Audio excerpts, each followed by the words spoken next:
Assalamualaikum warahmatullahi wabarakatuh. Waalaikumsalam warahmatullahi wabarakatuh. Pemirsa, pada Squad TV, sebuah kehormatan yang jarang dimiliki oleh orang, yaitu bertandang ke rumah khusus kediaman Kiai Haji Abdul Wahab Hasbuloh, pendiri NU. Ini adalah ruangan khusus yang biasa Mbah Wahab, kemudian Mbah Hasim berdoa dan bermunajat di sini. Nah, saya sekarang dengan Gus Saifuddin. Gus Saifuddin adalah salah satu cucu menantu. Ya, beliau juga ketua PCNU Jakarta Pusat. Gus, bisa diceritakan ini kesakralan tempat ini? Ini ruangan memang sangat spesial. Memang nggak banyak orang tahu, dan biasanya hanya keluarga aja menyampaikan. Ini adalah ruangan spesialnya Mbah Wahab. Kalau Mbah Wahab sedang ada kegelisahan atau masalah bangsa, masalah NU, biasanya Mbah Wahab bermunajat dan menyendiri di sini. Bahkan ruangan di sini ini pernah juga Mbah Hasim juga di sini, Mbah Kiai Bas Buntat juga pernah ke sini. Jadi masalah-masalah krusial biasanya Mbah Wahab di sini. Jadi memang ruangan ini sampai sekarang ya memang tidak digunakan. Ya Asli ya Gus ya? Asli. Ini adalah memang rumahnya Mbah Wahab. Iya. Setelah mereka pindah dari Surabaya, dan rumah ini adalah memang rumah terakhir buat beliau. Dan ruangan inilah yang biasanya digunakan kalau ada pertemuan memang beberapa penting ya, krusial. Makanya Mbah Hasim juga pernah di ruangan ini, Mbah Kiai Bas Buntat juga di ruangan ini. Mungkin mendiskusikan hal sangat penting dan juga berdoa dan bermunajat di ruangan ini. Masya Allah, pemirsa, saya agak disangka-sangka ini bisa memasuki ruangan sini. Terima kasih nih Gus Saifuddin. Jadi saya masih merasakan aura magisnya tempat ini, walaupun di siang hari, tetapi rasa haru kemudian juga merinding ini saya ini kan ya. Muassis PBNU atau muassis NU berada di sini memanjatkan doa dan bermunajat di ruangan yang masih pokoknya yang kalau Mbah Wahab menghadapi masalah-masalah yang krusial, baik soal negara gitu ya kan, karena dulu itu kan pastinya pergolakan Indonesia yang baru merdeka atau sebelum merdeka, bahkan sesudah merdeka, gejolak-gejolak itu kan sering terjadi di Indonesia. Nah, disinilah Mbah Wahab itu menyendiri dan sambil berdoa kepada Allah Subhanahu Wa Taala, dan mungkin pilihan-pilihan waktunya itu memang pilihan malam. Oh, biasanya Mbah Wahab itu malam ya, malam di sini. Sehingga kalau ada kolega atau sesama ulama-ulama membicarakan hal penting juga kadang-kadang di sini. Dan memang ini tempat memang jarang diketahui. Ya. Dan keluarga pun tidak banyak menceritakan gitu kan. Tapi saya sudah minta izin untuk menyampaikan sini, dan baru mungkin pertama pada Suka TV ini baru yang dan alhamdulillah kan ini dari NU DKI kan datang kemari. Memang 1, 2, 3 orang saja saya sampaikan bisa ke sini. Kalau nanti dikasih tahu semua bisa akan masuk ke sini semua. Masya Allah. Gus, kenangan apa yang Anda kan masuk dalam istilahnya salah satu cucu mantu ya, Mbah Wahab. Kenangan apa kira-kira yang Anda rasakan ketika ada di sini? Ada wejangan memang yang disampaikan, yang memang sampai sekarang turun menurun ya kan, pesan kepada kita semua, berkhidmatlah di NU. Jangan di NU mencari penghidupan, tapi hidupkanlah NU. Itu pesan Mbah Wahab. Dan besarkanlah NU, maka kamu akan besar. Nah, ini yang menjadi pengingat kita, apalagi abad kedua. Kalau kita mau jadi orang besar, besarkanlah NU dulu. Jangan dirinya kita yang besar. Artinya jangan kita itu menggantungkan hidupannya untuk mencari kehidupan di NU. Yang kedua, pesannya Mbah Wahab, bahwa dalam perjuangan itu harus ikhlas. Iya. Dan perjuangan itu diukur bahwa bukan dari perkataan aja, bukan janji-janji yang disampaikan, tapi adalah bukti nyata.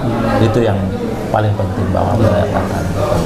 Insya Allah kalau kita berkhidmat dengan ikhlas, membesarkan NU itu memberikan berkah. Amin. Itu yang disampaikan.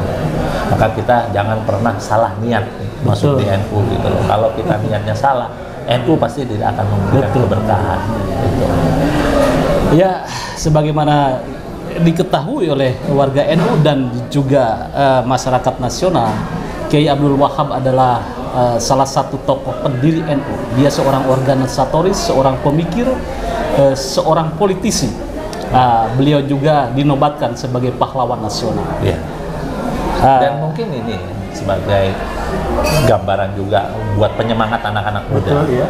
Bahwa Wahab menginisiasi Nahdlatul Ulama itu masih sangat muda. Umur beliau itu 38 tahun. Masya Allah, 38 Pada saat tahun ya. Muda itulah lahir dari gagasan-gagasan dia. Bahkan dia pulang dari Mekah, Arab Saudi, setelah belajar dari Mekah balik ke Indonesia, itu dia menciptakan tasfirul akal, kebebasan berpikir. Itu umur 26. Iya. Masya Allah. Nah, setelah 26, umur 28 mereka mendirikan Nahdlatul Wathon dengan lagu yang sangat terkenal Yalal Wathon. Itu 28. Nah, jadi sangat produktif di masa-masa mudanya gitu. Nah, maka panjang hidupnya dia memang habiskan untuk kepentingan umat dan kepentingan negara gitu. Nah, itu yang mungkin biar semangat gitu. Iya. Di abad berikutnya inilah harus anak-anak muda tampil di NU. Ada cerita saya dengar ini, Gus, perlu dikonfirmasi. Bahwa Wahab itu kan mengembangkan NU itu sampai ke pelosok-pelosok, sampai menjual rumahnya, sampai menjual harta bendanya, seperti itu. Keluarga sering menceritakan begitu. Iya. Bahwa Wahab itu keluarga kaya dan mertuanya juga kaya di Surabaya itu. Mereka punya di Kertopaten itu kan keluarga kaya. Itu tanahnya itu sampai Sidoarjo. Dan mereka habis tanahnya itu pelan-pelan untuk membiayai NU. Ya zaman dulu orang kan belum tahu NU. Setiap muktamar, setiap ini, bahwa Wahab itu ada satu kisah, mungkin tanahnya udah banyak habis, satu kisah minta ke istrinya perhiasan dan gelang untuk dijual untuk membiayai muktamar. Dan bayangkan kita mungkin kalau sekarang moda transportasi itu kan mudah ya. Zaman dulu itu kan bisa dibayangkan bahwa Wahab itu bisa keliling hampir penjuru Indonesia gitu. Saya jadi ikut sedih nih, Gus. Masya Allah, sampai harta bendanya habis untuk mengembangkan NU, dan perhiasan istrinya itu diminta. Subhanallah.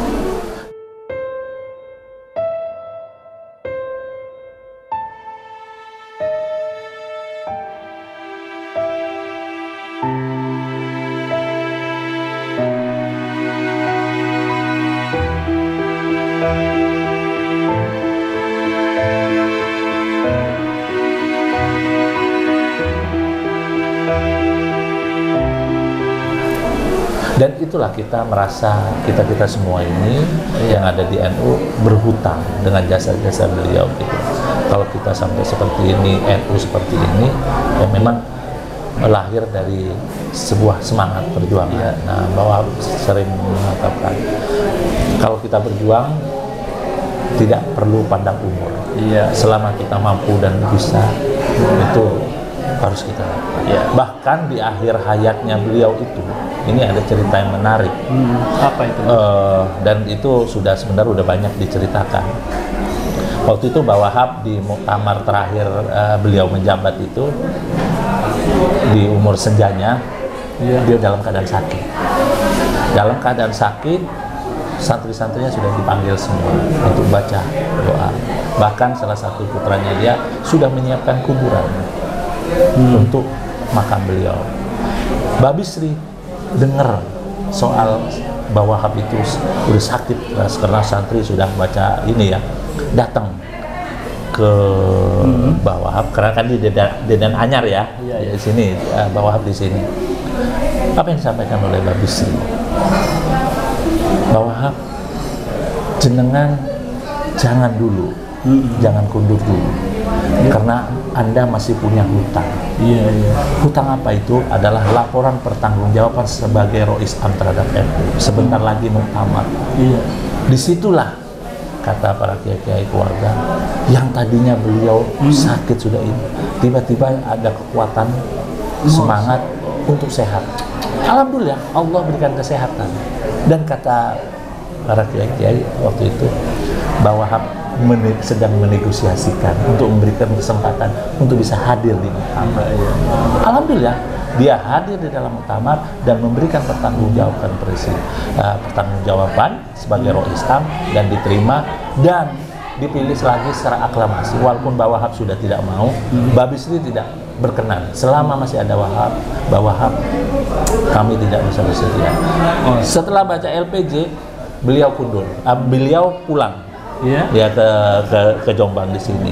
Sampai di sini beliau wafat. Jadi muktamar sebelum selesai beliau wafat. Sehingga orang muktamirin datang ke muktamar. Itulah menganggap betapa pentingnya NU di mata Mbak Wahab. Gitu. Sampai di akhir hayatnya dia betul dedikasikan untuk Iya Gus, saya nggak bisa berkata-kata. Mungkin ini cerita buat Anda itu biasa, ya karena sudah dengar. Tapi bagi saya luar biasa perjuangan Mbak Wahab sampai titik darah penghabisan sampai wafat itu masih berjibaku di NU. Subhanallah. Semoga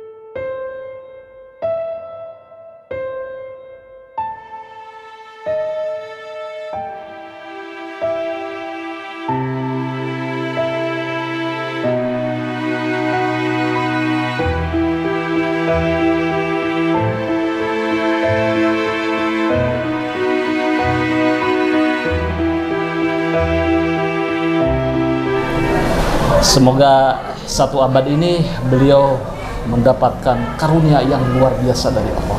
Saya sampaikan kepada Sukat TV, teruslah memberitakan, menyiarkan untuk memberikan inspirasi kepada kalangan pemuda, khususnya teman-teman NU. Iya.